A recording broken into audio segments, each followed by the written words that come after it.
बच्चों अब साइंस के नेक्स्ट एमसीक्यू की तरफ हम बढ़ते हैं। विभव भेदर उत्स सलनी नकराकै माने जर পৰা কারেন্টটো আহে সেইটো কোৱা হয় উৎস।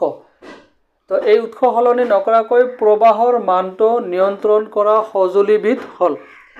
A component used to regulate current without changing the voltage source is called।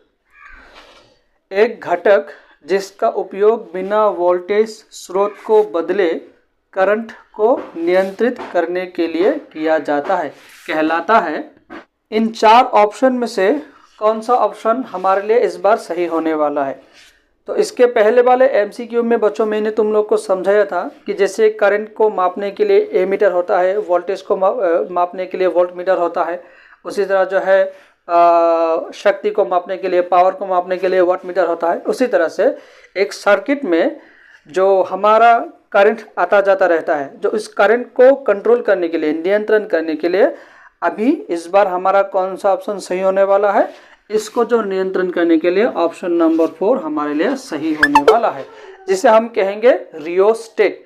इसका जो है कोई हिंदी नाम नहीं है, इसीलिए जो है मैंने इंग्लिश में ही ऑप्शन सारा लिख दिया। तुम लोगों को बच्चों समझ में आ जाएगा। आई बात समझ में बच्चों?